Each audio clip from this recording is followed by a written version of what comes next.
For some of you, Elvia might be a term you're already familiar with, be it through the Serendia and Calpheon grind spots, or through quests in Odilita or other regions. While we know quite a few different worlds and realms, Elvia is special.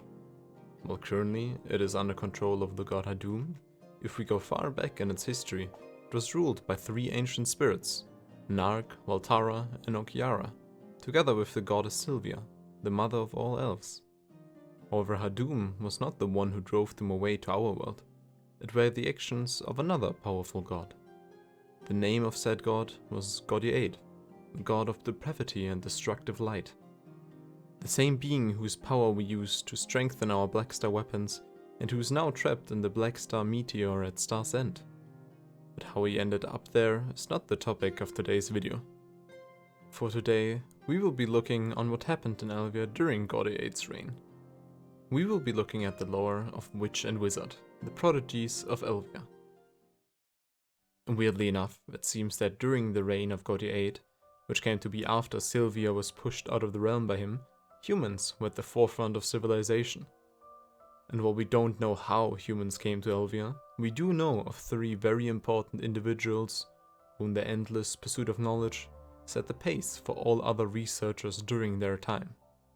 These three sages were keen to find and gather all the knowledge in the world, so they founded the Godiaid Thea, an institution for researchers to come together and explore the truths of the universe. One of these three founders was Lord Red, who was seen by many as the most talented of the three. His name should be familiar for anyone that has scoured through the Pearl Shop, as this is an outfit for wizard that depicts his past glory. His most widely known achievement was the creation of the first ever magic tool, a Sphera. This first version he named Godesphera, after the institution itself. Through this invention, he soon became able to commune with two primal guardians of the elements he was studying. Mark, the guardian of fire, providing incomprehensible destructive powers, and Arne, the guardian of water, who offered his mind rest and sustenance. However, many members of his organization soon after began to doubt him and his intentions, out of fear of the destructive and uncontrollable power of Mark that even Lord Red could barely contain. But he didn't care for their foolish accusations, and simply continued on with his research. However, the suspicions of the people would not fade. It went so far that they started to credit Mark for Lord Red's achievements, and soon after, the institution denounced him and declared him a madman who was blinded by power.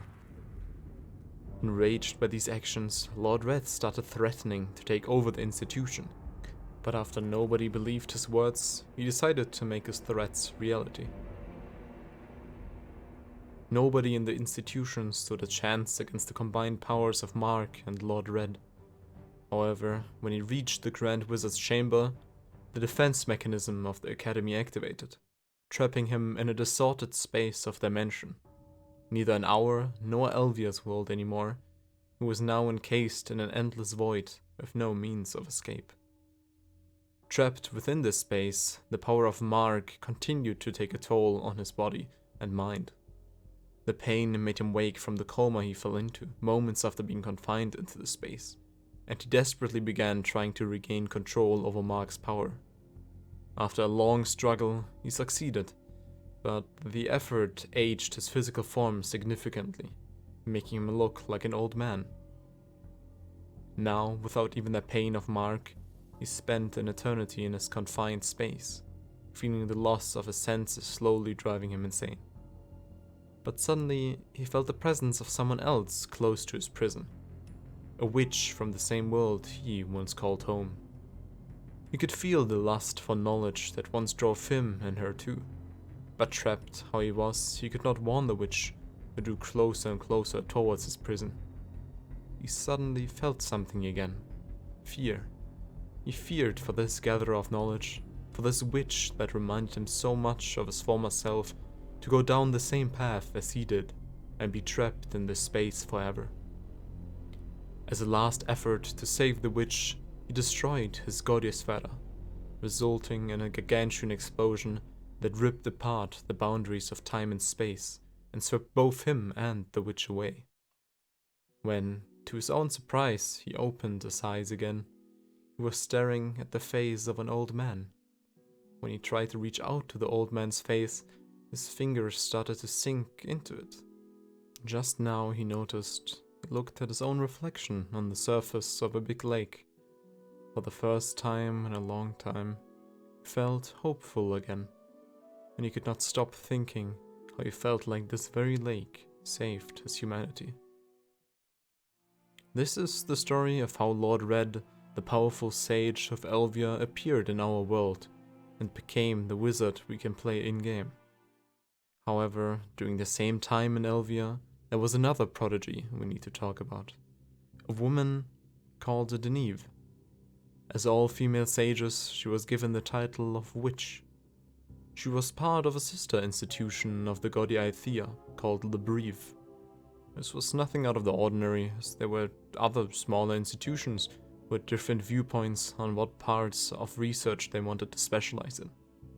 Deneve was a special witch, however. Her incredible intellect and creativity led her to discover how to conjure magic to teleport from one point to another. And this discovery was so important at the time that from that point onwards it became a basis of every sage's and a witch's education. However, even as a genius, she held certain beliefs that many others found hard to agree with. She was convinced that Elvia was not the only world that existed, and was certain that there were others out there left for them to discover. She poured all her efforts into proving her theories, but even for a prodigy like her, this was no easy task. But not all of her research remained fruitless. Through much effort, she was able to commune with the spiritual embodiments of earth and lightning. Earth took the form of a golem out of the purest stone, Gore, while lightning formed more humanoid shape as a floating silhouette of an adult human out of Tet, an element of the highest conductivity only members of the godai Thea were able to create. She started to modify a Sphera, a magical tool able to transfer energies to allow her to harness the power of the two elementals. She named her new invention the Art Sphera, after Art Spheros, the subject that the Breve specialized in. Art is a form of communication, and Pharos, for anyone unfamiliar with Latin, means lighthouse. In this context, the lighthouse is simply a form of magic, making the Art Spheros a type of communication magic. Through this invention and communing with the elements, she finally found a clue about another world. This might be the only chance I ever get, she thought to herself.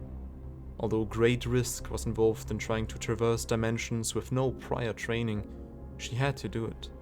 This was what her entire research, her entire life, was always destined for.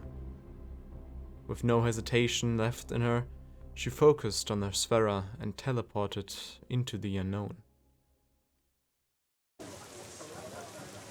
White, pure light. Her senses became instantly overloaded through the deafening noises and bright lights she saw and heard around her.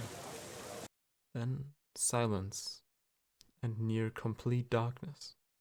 Everything around her was only illuminated by a faint light coming from a small orb from the sky. She didn't know what this was, but it left an image in her mind she would never forget. Unbeknownst to her, this was the first time she ever witnessed a night. Everything was so foreign, yet she also felt the presence of someone else from Elvia that walked this world before her, and she set herself the goal to find this mysterious person who succeeded in the improbable feat of crossing worlds even before her. While searching for this individual, she noticed a crack in the dimension, a point in space that should not exist, but for some reason did. However, when she tried to approach it, she suddenly got sucked in. Just now she realized the grave mistake she made, that she would be unable to escape out of this rift that was meant as a prison for someone else. But at that moment she was suddenly catapulted away from it. The rift had mysteriously imploded. She was caught up right in the shockwave, for better or worse. When she awoke again, she had no memory of her past anymore.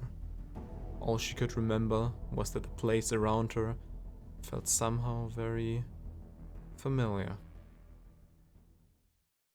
And that is the lore of Wizard, Lord Red, and the Witch, Deneve, two researchers of incredible intellect from the world of Elvia that both somehow, be it voluntarily or involuntarily, found a way to our world. Yet this story holds still many mysteries. If Lord Red was trapped while Deneve traveled the world, who was the real first pioneer from Elvia in our world? Tet, the pure element of Elvia, is supposedly only be able to be created by members of the Godi Althea with sufficient education. Yet if Lord Red was not the person responsible for the creation of Offentet, who was? And lastly, Kafras, a Luthragon from Elvia, met people of a group calling themselves the Deneve. Were they cultists trying to escape their world just like Deneve left Elvia long before them? However, we have not found answers to these questions yet. So just like the sages of Elvia, we will have to keep looking for them, wherever that may take us. Oh yeah, I'm gonna be streaming on Twitch soon, so if you have any questions, you can come to the chat or just write them in the comments. I hope you enjoyed the video. Bye bye.